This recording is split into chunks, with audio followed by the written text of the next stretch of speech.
Baik, kali ini ya kita akan akses sebagai guru mata pelajaran ya. Kita login.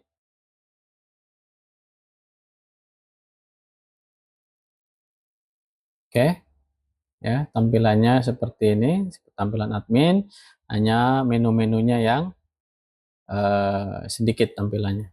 Di sini profil gurunya bisa diperbaharui ya, seperti mengganti foto ya, mengedit username atau password dan data-data lainnya. Nah, seperti ini. Oke, kita lanjut. Guru juga bisa membuat pengumuman ya. Pengumuman ini bisa ditunjukkan kepada sesama guru, seluruh siswa atau siswa per kelas ya. Seperti ini pengumumannya. Kita lanjut ke menu ulangan atau ujian ya. Yang pertama ada nomor peserta. Nomor peserta sebelumnya sudah diatur oleh admin ya, jadi tidak perlu diatur lagi. Kita bisa lihat seperti ini, nomor peserta kelas siswa kelas 7A seluruhnya sudah diatur, jadi tidak perlu lagi. Mengatur ruang dan sesi ini juga sudah diatur oleh admin ya. Sudah diatur, jadi guru tidak perlu mengatur ruang dan sesi. Kita lanjut ke bank soal. Nah, pada bagian bank soal inilah ya, guru terlebih dahulu menginputkan nama bank soal, selanjutnya diikuti dengan mengupload soal-soalnya. Saya berikan contoh, misalkan ya, kita tambah bank soal. Yang pertama kode misalkan tryout TO informatika ya. Ini guru mengajar informatika misalnya. TO informatika semesternya genap 2026 seperti ini ya. Untuk kode bank soal usahakan pendek saja karena ini karakternya terbatas ya. Lalu mata pelajaran ya, secara otomatis karena di tampilan admin tadi sudah mengatur tugas guru, sehingga di sini guru Resa Arab ini mengajar mata pelajaran informatika. Guru yang mengampu, lalu level kelasnya, lalu pilihan kelas ya, misalkan dia mengajar seluruh kelas atau kelas 7A saja atau kelas 7A dan B ya, seperti ini. Jika ingin seluruh kelas ya, tidak satu-satu, kita klik ya, sambil menekan CTRL pada keyboard. Nah, seperti ini. Jadi 5 kelas yang diajar seluruh kelas. Nah, di sini ya, pada bagian bank soal, guru harus bisa menentukan jumlah soal dan bobotnya ya. Jadi nanti soal yang dibuat harus sesuai dengan bank soal. Jika tidak sesuai, maka soalnya tidak bisa muncul di tampilan siswa atau tidak bisa dikerjakan. Misalkan contohnya di sini saya membuat pilihan ganda itu hanya 5 nomor. Lalu bobotnya misalkan 25% ya. Optionnya hanya sampai D, A, B, C, D seperti ini. Ya. Lalu contoh lain ya, soal ganda kompleks ya, jawabannya yang lebih dari satu. Nah, soal ganda kompleks ini juga termasuk soal pernyataan benar atau salah ya. Jadi soal pernyataan benar atau salah dan soal pilihan ganda kompleks ini jadi satu kelompok. Misalkan ada 15 nomor yang nanti akan saya buat ya. Bobotnya berapa ya? Bobotnya totalnya nanti harus 100% di sini. Jadi 25% sudah digunakan untuk pilihan ganda kompleks dan pernyataan benar salah. Misalkan di sini saya masukkan angka 75. Jadi di sini 100% ya. Kalau ingin menambahkan soal menjodohkan, nanti diinputkan saja berapa nomor, bobotnya berapa, lalu isian singkatnya berapa nomor, dan uraian berapa nomor ya. Untuk 3 model soal ini, pilihan ganda kompleks, menjodohkan, dan isian singkat, ini sudah dikoreksi oleh sistem. Ya, jadi Bapak Ibu guru tidak perlu mengoreksi lagi, jadi otomatis dikoreksi oleh sistem. Kalau untuk uraian, ini sifatnya masih dikoreksi secara manual, jadi harus dibuka jawaban siswa lalu dikoreksi. Oke, lanjut. Totalnya 20 soal nanti akan dibuat ya. bobotnya 100% jika ya benar semua nanti mengerjakan soalnya. Oke. Mapelnya, apakah ini mapel agama? Jika bukan, pilih bukan, ya. Jika dia mapel agama Islam, ya, dipilih agama Islam. Gunanya apa? Supaya nanti ketika siswa mengakses soal-soal yang berbasis soal agama ini, ya, akan muncul sesuai dengan keterangan agama dari siswa. Misalkan agama siswa Islam, ya nanti soalnya yang muncul eh, mata pelajaran agama Islam. Ya, jadi tidak tertukar begitu atau tidak salah begitu. Ya. Lalu statusnya jangan lupa aktif. Ya, jika sudah, klik simpan. Ya, oke. Nah, sini belum muncul. Pada pilihan filter, pilih semua. Nanti akan muncul seperti ini. Oke. Pada bank soal ini, ya, ada kode-kode warna seperti warna abu-abu ini tidak digunakan atau bisa dihapus, ya, posisinya bisa dihapus. Jika berwarna kuning berarti sudah dimasukkan ke dalam jadwal, ya. Itu tidak bisa dihapus, jadi harus dinonaktifkan dulu. Jika berwarna merah, ya, ini statusnya sedang digunakan atau sedang dikerjakan atau masuk ke jadwal ujian yang sedang dikerjakan saat itu, ya. Ini soalnya masih kosong, ya. Di sini keterangan belum import, ya, ada tanda silang. Kita masuk ke import soal. Oke. Nah, template-nya di sini bisa di-download, ya. Contoh, saya download template soal sebelum kita upload. Kita download dulu template-nya, ya. Baik.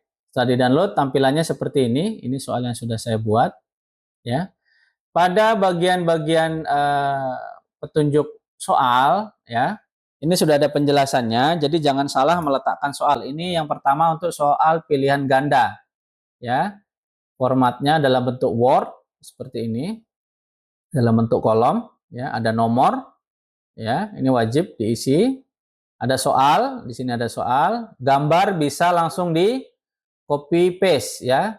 Copy paste-nya jangan mendownload gambar dari Google, tapi kalau bisa dari hasil snipping tool, ya, supaya gambarnya ukurannya tidak terlalu besar. Lalu disesuaikan ukurannya, tinggal ditarik, ya, seperti ini. Lalu pada jenis, biarkan dia secara default, ya, angka 1 ini adalah soal pilihan ganda, ya, PG. Untuk opsi di sini keterangannya dari A sampai E, A, B, C, D, E, ya. Tetapi pada bank soal tadi kita memilih opsinya hanya sampai D. Yang E ini, opsi E ini biarkan kosong saja. Tidak perlu diisi dan tidak perlu dihapus.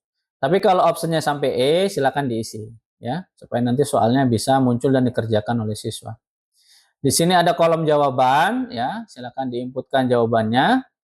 Lalu pada pilihan kunci jawaban diberikan tanda huruf V, ya, baik huruf kecil maupun huruf besar. Bisa huruf kecil, bisa huruf besar, ya. Oke, kita lanjut. Di bank soal tadi saya menginputkan soal pilihan ganda hanya 5, ya. Jadi hanya 5 nomor. Sisanya, ya, 6, 7, 8, 9 biarkan kosong. Tidak perlu diisi. Kosong, kita lanjut di bawah. Karena masih ada soal berikutnya, bentuk soal berikutnya, yaitu pilihan ganda kompleks dan pernyataan benar atau salah. Di sini disediakan ada 50 nomor, ya, untuk pilihan ganda. Bagaimana kalau soalnya pilihan ganda semua? Ya, berarti soal lain tidak usah diisi, ya. Berarti di bank soal tadi cukup diisi dengan soal pilihan ganda, misalkan 50 nomor, bobotnya 100%, sudah. Berarti tidak ada pilihan ganda kompleks, tidak ada pernyataan benar salah, ya, dan soal lainnya. Cukup pilihan ganda saja. Nah, ini untuk bentuk soal kedua, pilihan ganda kompleks, ya, bentuknya seperti ini tabelnya. Nomor, soal, jenisnya 2, ini, ya. Lalu opsi, ya. Opsi ini bisa sampai lebih dari E, ya. Dengan catatan harus diisi semua jawabannya, ya. Kenapa diisi semua? Ya nanti supaya tampil. Kalau tidak nanti bisa error, ya, atau mungkin soalnya tidak tampil. Jadi ini wajib diisi semua, ya. Lalu pada pilihan jawaban yang benar, karena pilihan jawabannya lebih dari 1, diberikan tanda huruf V pada kolom kunci. Misalkan ini, ya, ada 3 jawaban benar, ya, seperti ini. Ya, ini sampai F, ini bisa sampai G, ini F lagi, dan seterusnya, ya, seperti ini. Kita lanjut sampai, nah ini ada soal pernyataan benar atau salah ya. Jadi optionnya itu hanya A dan B. Lalu diberikan tanda pada kunci jawaban ya. Ini ya, benar, salah, ya, tidak ya. Diberikan kunci jawaban pada pilihannya ya. Nanti akan muncul hanya opsinya 2 saja. Oke, 15 nomor ya untuk soal pilihan ganda dan pilihan ganda kompleks dan benar atau salah. Oke, jika sudah ya disimpan, lalu kita siap untuk upload ya. Kita cari soalnya. Misalkan ini ya, saya simpan dengan nama ini. Kita klik pilih, kita pilih open. Nanti akan muncul previewnya ya, jumlah soalnya. Nah, seperti ini. Total soal komplit dan siap diupload 20 ya. Soal yang tidak lengkap dan dihapus 45 ya. 45 tadi yang pilihan ganda tadi, yang kolomnya kosong. Oke. Oke, ya. Ini sudah sesuai, kita bisa cek lagi, turun ke bawah. Nah, sudah sesuai. Jika sudah sesuai, silakan klik upload. Oke, total soal 20 ya. Ya, seperti ini. Ya, soal ada tanda centang ya. Ada tanda centang, kita lihat detailnya, soalnya selesai. Jika belum selesai di sini nanti akan muncul soal pembuatan soal belum selesai ya. Mungkin ada perbedaan antara jumlah soal di bank soal dan soal yang diupload itu berbeda. Misalkan kita ketik di bank soal itu 50, ternyata yang diupload hanya 45, nanti nggak bisa. Harus dirubah lagi di bank soalnya 45. Disesuaikan lah ya. Oke, bank soal. Oke, kalau bank soal sudah ya, maka yang selanjutnya adalah mengatur jadwal ya. Mengatur jadwal ini bisa melalui menu di akun guru ya, tapi alangkah lebih baiknya bisa diatur melalui akun admin ya, karena admin itu biasanya adalah panitia ujian atau bagian dari kurikulum di sekolah ya. Jadi saya akan coba menambahkan jadwal ujian melalui menu admin ya. Kita logout. Oke, kita masuk ke menu admin. Nah, kita coba masuk ke data pelaksanaan ujian, ke data ujian ya, ke menu jadwal. Oke, kita lihat soal yang diupload oleh salah satu guru tadi. Oh, jadwal belum ada. Oke, kita tambahkan jadwal di sini. Mata pelajaran ya, informatika, bank soal ini ya, TO, kode bank soalnya tadi. Jenis penilaian adalah TO, tryout. Tanggal mulai, misalkan kita mulai di tanggal berapa ini? Tanggal 1. Oke, tanggal 1 Maret ya. Expirednya sampai tanggal, ini misal ya, ini tanggal 2. Durasinya mengerjakan soal itu 90 menit. Lalu durasi tombol selesai, misalkan saya masukkan angka 1, berarti 1 menit ya. Tombol selesainya muncul 1 menit. Misalnya kalau kita taruh 90 menit ya, nanti siswanya bisa klik tombol selesai itu setelah 90 menit ya. Ini contoh 1 menit. Kita acak soalnya, tentunya kita gunakan token supaya supaya siswa tidak bisa mengerjakan dari luar sekolah. Kita acak jawaban. Oke, yang lainnya tidak perlu dulu, umumnya seperti ini. Kalau menghitung pelanggaran, nanti biasanya siswa yang biasanya akan mencontek melalui Google ya dan lainnya, nanti akan terhitung pelanggarannya. Jadi kita tidak perlu dulu. Jadwal kelas ini mata pelajaran atau kode bank soal ini untuk kelas 7 ya, semua kelas 7. Oke, sini ada penjelasan. Kita simpan. Oke, ya, seperti ini ya. Setelah bank soal dibuat, jangan lupa diaktifkan. Nanti kalau tidak muncul di siswa itu masalahnya di sini, belum aktif. Kita klik aktifkan. Oke ya. Kita klik aktifkan, berarti ini sudah aktif, kodenya kuning ya. Kode warna jadwal. Jadi masuk jadwal tapi tidak digunakan atau belum mulai ya, belum mulai ya. Ini sudah pukul 11 malam ya. Oke, seperti itu ya. Itu cara membuat jadwalnya ya. Nanti pada akun guru, kita kembali ke akun guru ya. Kita ke logout dulu. Kita kembali ke akun guru.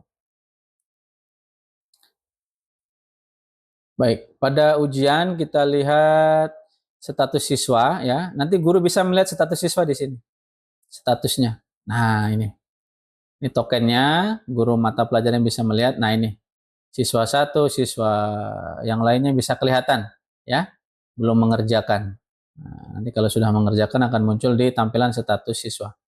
Lalu ada hasil ujian. Nah, hasil ujian ini nanti untuk melihat hasil ujian siswa. Nah, seperti ini ya.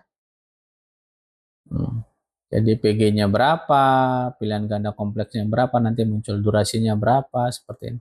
Nanti bisa dia download dalam bentuk Excel ya, seperti ini.